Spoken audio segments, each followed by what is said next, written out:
We will now be inviting our next guest speaker, Mr. Mike Wong, to take the spotlight, but I'll give him a bit of an introduction first. Mr. Mike Wong has been a Toastmaster club officer, which is a Toastmaster is a club for public speaking, in the downtown Vancouver area since 2008. Mike is a designated accountant, CPA, chartered professional accountant, CMA, certified management accountant, and is a graduate of BCIT and Langara College. Mike is also an avid investor of stocks, mutual funds, and recently started investing in cryptocurrency. This assists Mike in his job as a securities regulator in British Columbia. In his spare time, Mike likes to go to the movie theater often and is a foodie, writing online reviews of restaurants. Mike vacations in Las Vegas and Toronto almost every year. So with that introduction, whenever you're ready, Mike, you can go ahead and start. Great. Thank you, Courtney. Can everyone hear me? Yes, excellent. Yeah, thank you. Yes, I'm Mike Wong, and I'm honored to be here today, joining your Y4Y conference. Mrs. Castile and I are co-workers in downtown Vancouver, and I'm really pleased to be here and to join your mini senior leadership conference. I did prepare a PowerPoint presentation. I'm going to try and share. Hopefully it works. And I must say, I am really impressed with the PowerPoint presentations, the slides from the last half hour, because I've been on since around 4:30.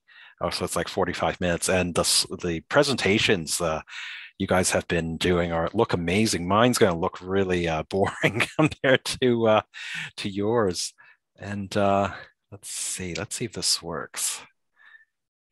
Do you see the slides? Okay, great. Leadership and communication. That is my topic for discussion today. And as Courtney mentioned, I'm a Toastmasters, I'm an accountant, I'm an investor.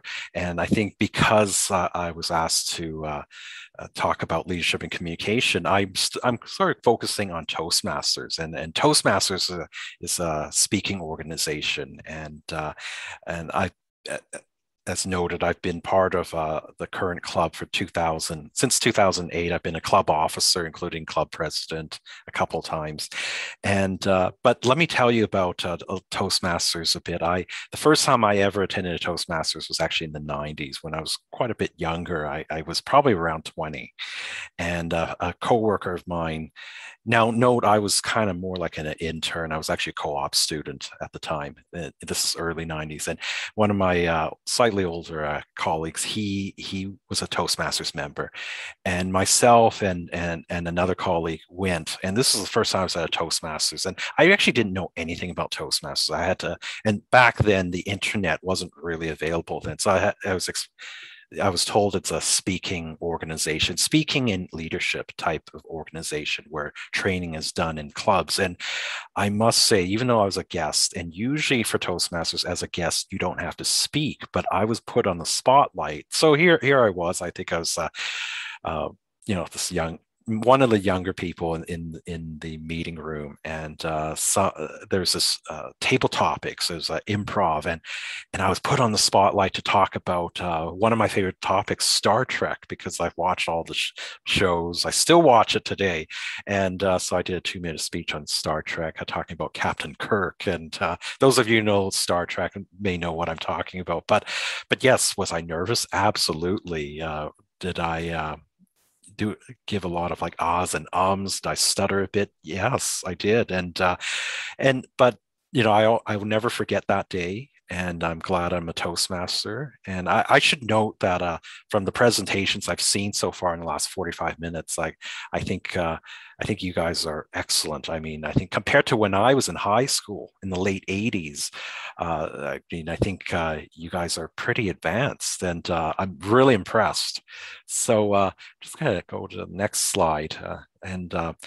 Now, note, as I mentioned, my slide is mostly words. And Toastmasters International, it's a nonprofit educational organization. We teach public speaking, leadership skills, and through a network of clubs. And Toastmasters actually was founded almost 100 years ago, back in 1924 in, I think it was Riverside, California.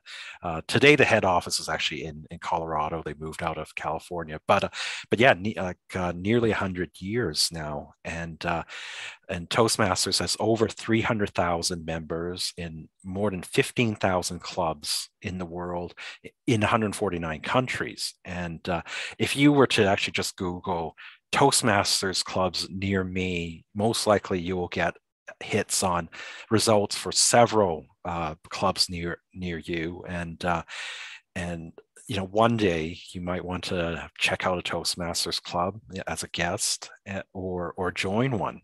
And you do meet a lot of interesting people. You have people from all walks of life and different backgrounds, different education.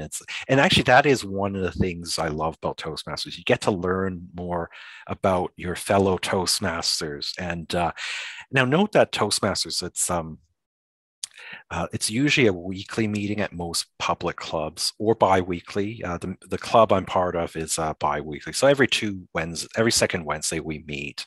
And it's a very supportive atmosphere usually. Everyone gives a lot of support and mentoring and feedback about speaking. And you also get to see other speakers in action. And it's always a pleasure. And note that even though I even kind of love Toastmasters, I've met other Toastmasters. They just love it so much. They're part of 9 or 10 clubs.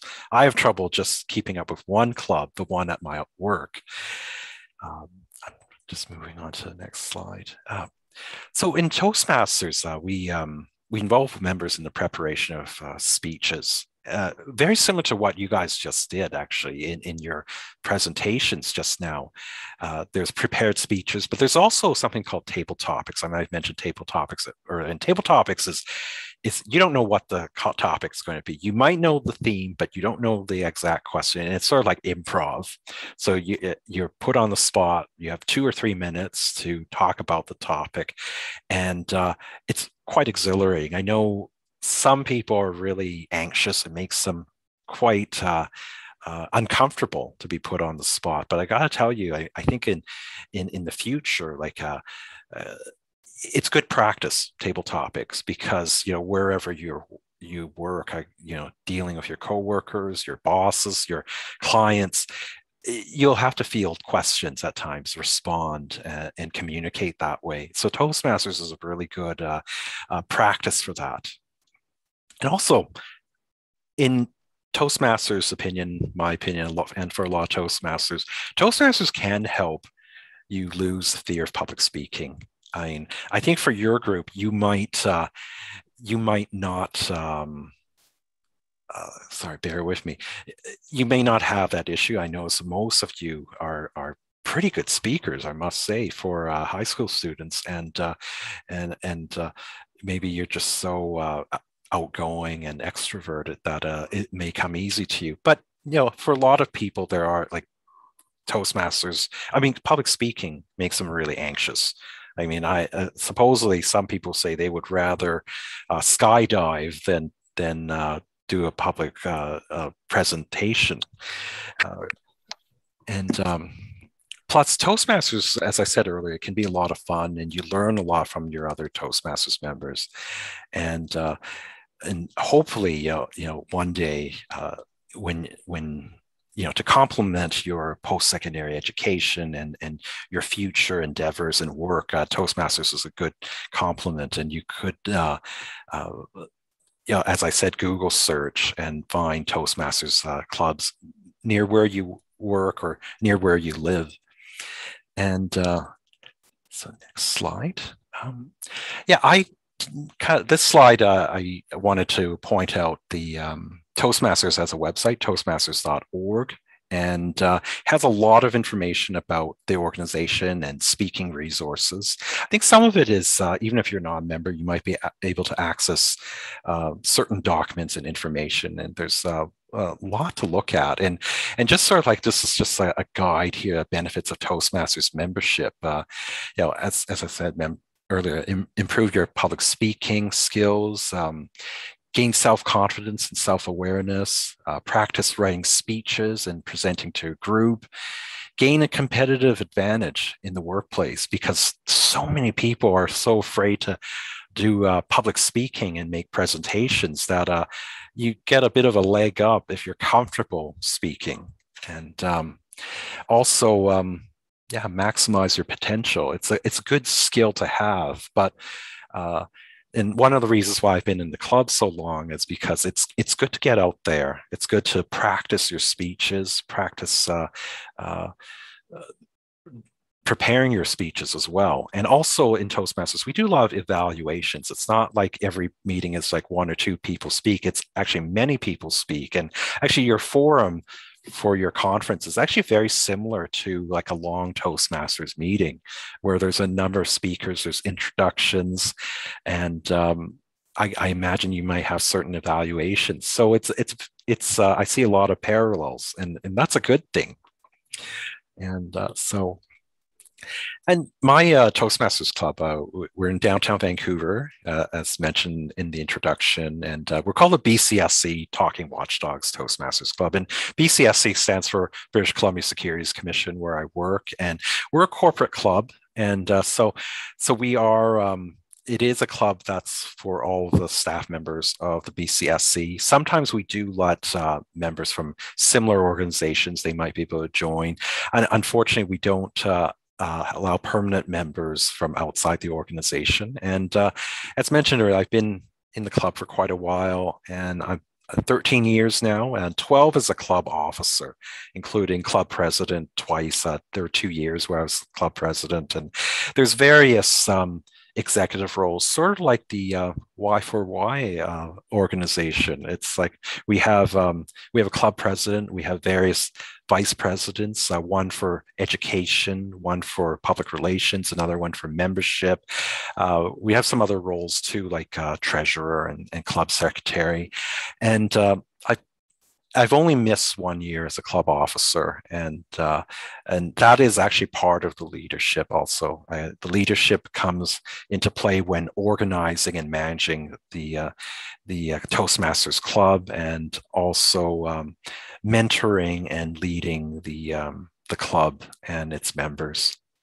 Yeah, and. Okay, I'm just going to move on to the next slide. Why public speaking helps with leadership. And I think number one, to inform, you may have to present ideas to your colleagues, your bosses, your clients. And for example, you may have to inform your coworkers on how a new procedure works at work. And let's say it's like a new software system, and maybe there's a new way of doing things. It's quite different, and maybe you're the one that has to present and give instructions on how to do it. Public speaking, being a Toastmasters member, improves your ability to interact with others. And number two, win over the crowd. The skill of persuasion is important, and this is important for inside and outside of the workplace, not just where you work, but your education and other organizations you're part of, maybe even your family as well, even though that might be difficult at times. And it's essential to have the ability to have public speaking, being able to speak publicly, and to prepare for the answers quickly. And that's why I mentioned earlier there's like the table topics aspect of Toastmasters. It's improv. You have to think on your feet. And I would say when answering questions, I think if your mind is sort of thinking of 2 or 3 different ways, go with what you think of first, because it's probably the strongest point you're going to have, and it's probably where an issue that you can talk about quite a bit. And third thing about public speaking, helping with leadership, is it motivates others. I think anyone can be a leader. And if you have experience public speaking and being a Toastmasters, leaders should be great public speakers and motivate an audience, taking ideas forward. You must be able to excite and inspire your audience and move forward. I think one personal thing that I've done is and I don't do it as often because it's kind of time consuming. But if you like a certain speaker that is maybe a business leader, maybe a politician, or maybe someone in a leadership role, and maybe find YouTube videos of them and see how they deliver their speeches. It can be really inspiring. Yeah. So. About me, I think during the introduction, some of this was covered. Um, I'm an accountant, so I have my CPA, CMA designation, and I don't. Where I work now, I don't really do traditional accounting work, but I still have to read a lot of financial reports and financial statements, and so there is a lot. Like, even though I'm not crunching, I'm analyzing a lot of financial data, and it, accounting may sound boring to some people, but I do like it a lot, and I think in Canada it opens up a lot of doors being an accountant. And I mean, if you ever wonder, like, was there anything I wanted to do? I like computer stuff too, and sometimes, like, my brother's a computer engineer. Kind of sometimes I envy him, but at the same time, having a financial accounting background, I really do appreciate. I graduated from BCIT with Bachelor of Technology degree. That was an accounting focused option. And I also went to Langara College in the accounting diploma program. And it also had a co-op option where I actually worked in industry as part of the co-op. I did some other education, but I didn't really finish it off. I just felt that, no, I think I want to get into accounting. But I studied a bit of, back in the 90s, I studied some psychology and kinesiology, but I kind of felt that, for me, it's interesting things, but I just couldn't spread myself so much. So I kind of focused on accounting, get my accounting designation. And one thing that I did in the 90s, I really got into investments. I saw a lot of ads for mutual funds, and that's sort of where I started. And if you've seen, and I imagine a lot of you, maybe you probably haven't spent too much time on like investing and that sort of thing. But I did. Oh, sorry. Sorry, I heard a noise, but actually, I'll just continue.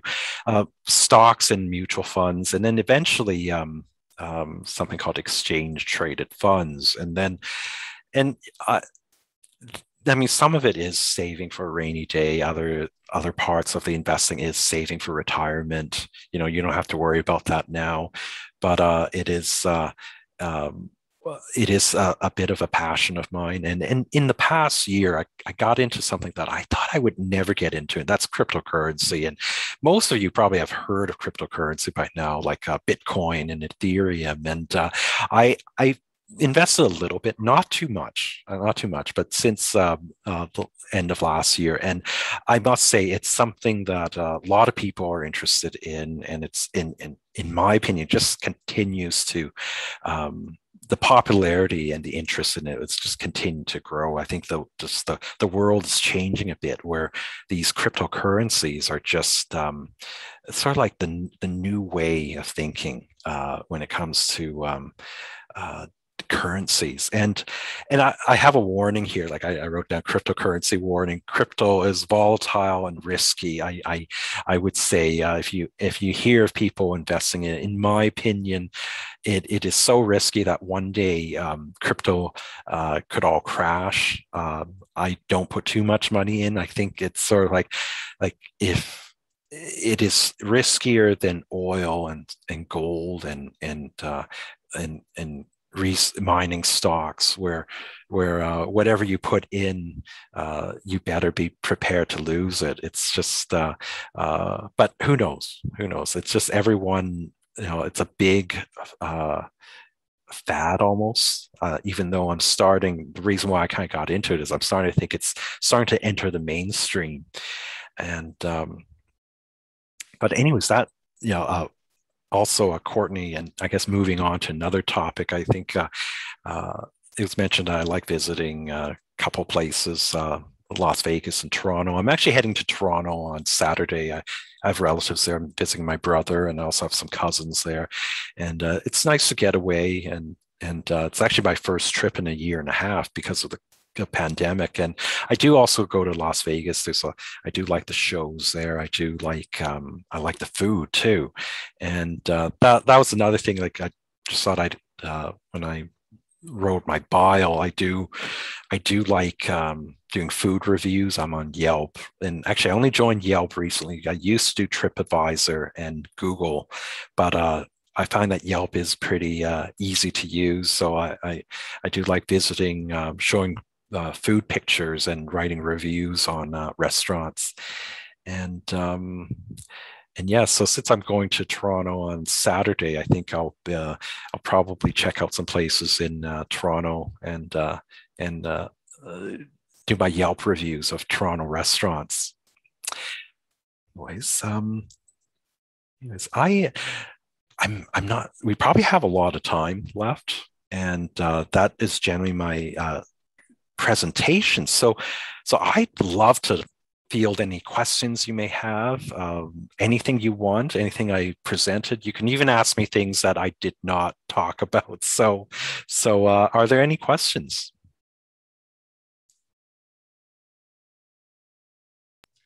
Hi, I have a question. Just like personally for me, I've always been sort of interested in public speaking, but I just have really bad sort of like stage fright, I guess. And I was just wondering if you have sort of any tips for any of us, especially when we're just sort of on the spot, because I tend to do the when I really don't know what I'm saying. So, and I always get scared that I am not like putting things into coherent sentences. So I was wondering if you had any tips on that, at least when you're on the spot.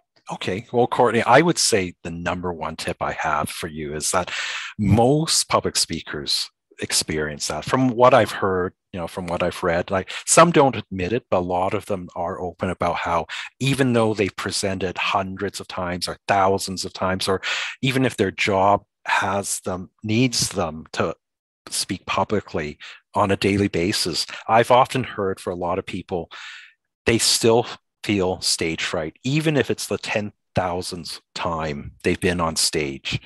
And so I like to think most people, your audience is supportive of you. So I think, remember, you're not alone. You always, everyone kind of feels that. And I think, and then related to that is, I think a lot of public speakers that have that stage fright, they use that stage fright energy to their advantage. I think for a lot of successful and popular public speakers, because they have the stage fright, I think it makes them strive more, because I think they care about what they say. They want to do really well. They want to strive and do the presentation. I have some other tips. Some of it is more personal view, and it sort of depends on your style. I find that what works for me is I don't do a lot of detailed presenting. Preparation. Like I don't write it word for word and try and deliver a speech word for word verbatim. I kind of like to prepare it as notes, like just sort of like summarize the key outline points and go from there. Otherwise, in my opinion, it's sort of like, it's too rigid. So I think that is a tip that I have. It doesn't work for everyone, but for me, I find that if I'm doing it word for word speech, I get a little bit more nervous. Whereas if it's just an outline, it feels more natural, and I think it flows better. Other people are the opposite. I mean, I know Toastmasters members and other people that do public speaking and presentations. They do like doing it word for word, and they can't do it the way I do it. So you have to sort of figure out what works for you. And so those are my tips. But you know what?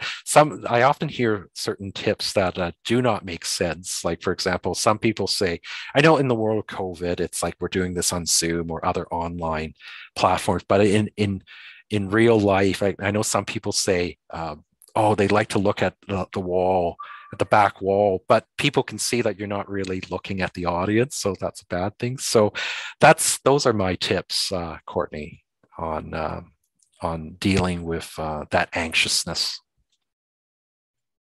We have some other questions Okay. here. Here's a question from Ryan. Okay. Uh, Yeah. would you recommend a high school student to get into the stock and get into stock exchange? I'm interested, but I don't know where and when to start. Well, I think, I mean, I do know of someone that is in high school where their parents did set up an account for them and they put a little bit of money in. It's kind of rare. Like, usually you don't start doing it until you're sort of working, you're in the workforce. But, but no, there are times where teenagers do start. Now, note that quite often your parents have to set up the account for you, and your parents probably would have to co-sign the setup of the account, and so you may not have full control until your age of majority, which I imagine at least 18 or 19 here in BC. Uh, I think, if your parents are supportive, then it's good to the earlier you start, I think you kind of build your knowledge. So that's my opinion on the issue, Ryan.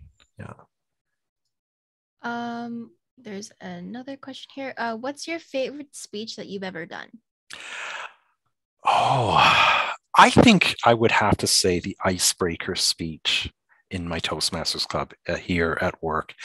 I I sort of did it differently than most of the other icebreaker speeches that I had seen, because a lot of my the icebreaker speeches I had seen, a lot of my fellow Toastmasters would do it in a really conventional way. Like, they kind of always started like, I was born here, I grew up here, I went to kindergarten here, and I kind of sort of did differently. I kind of said, oh, I wanted to pick three key things I'm really into. So I talked about my travels to Vegas and the shows and food I like there.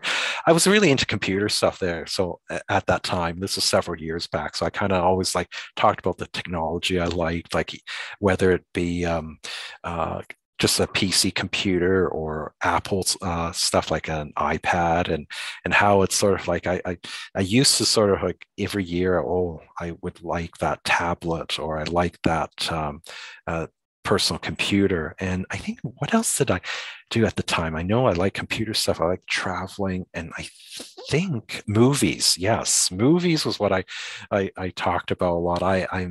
Um, I'm a big movie buff, so I really enjoyed talking about, I guess, some of my favorite movies, and how it sort of inspires me. I like movies because it's a great way to escape. I find that work is stressful, so I find that taking on watching a movie is kind of, for those 2 hours, I kind of like, I'm away from my troubles. So, and I like a lot of different genres of movies, and but that was the speech that I enjoyed the most. I guess I was just sharing these three things so that my fellow Toastmaster members, they can find a way to connect with me. Like, if they were if they were big movie buffs, or if they like traveling to Las Vegas, or if they like computer stuff. So that's the one that comes to mind.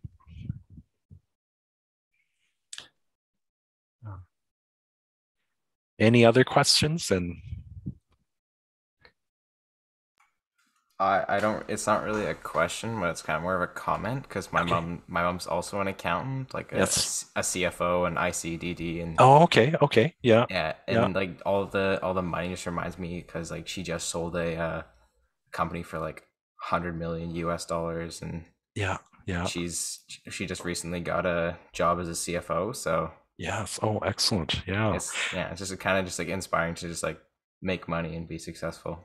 Yes, absolutely. It's really busy in business these days. And I think one thing that people don't realize, like, even though we've been in COVID pandemic mode, uh, and even though, like, some industries like hospitality, like travel industry, it's been slow. It's starting to come back a bit, and things like well, movie theaters have opened since I've already gone numerous times over the last month.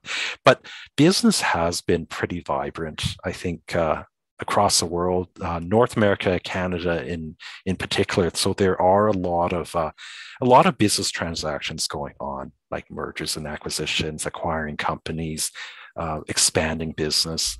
It's there's also a lot of investors out there, like people willing to buy stocks in various organizations. So I know your mom must be pretty busy. Yeah. Yeah, Yeah. she's also saying like she had these like computer technicians working for them, and they were getting like 100 grand out of university, and Oh, they left yeah. within like 2 weeks because they got a higher offer in the States. Yeah. Like the computer related jobs are in like really high demand right now. Oh, I agree. I Yeah, agree. I because mean, some companies are like yeah, brick and mortar. They never had a website before, and here they are having yeah, to sell stuff on yeah. their website. Yeah, I mean, I have to admit, like I said, and I kind of touched on it earlier. If I can do it again, I probably would have gone into computer stuff. Yeah. So, and I'm just, I don't know if is there another question? Oh, okay. Oh, I have a Well, question for you. Courtney. Okay, sure. Yeah. So I'm leading my school's debate team this year, and I was kind of wondering what the biggest piece of advice you could give to me is, because I still have so much to learn about the world of public speaking and debating, and I've never led a school club before, so I'm a bit nervous about it. Well, I'm going to tell you, I'll be honest, on the debating side, I wouldn't say I'm an expert. We've done some debate style Toastmasters meetings, but I found that the last time I did debates, which was way like many years ago, like decades ago, like when I was like just maybe like your age, I found that there are some people, in my opinion, are just natural debaters.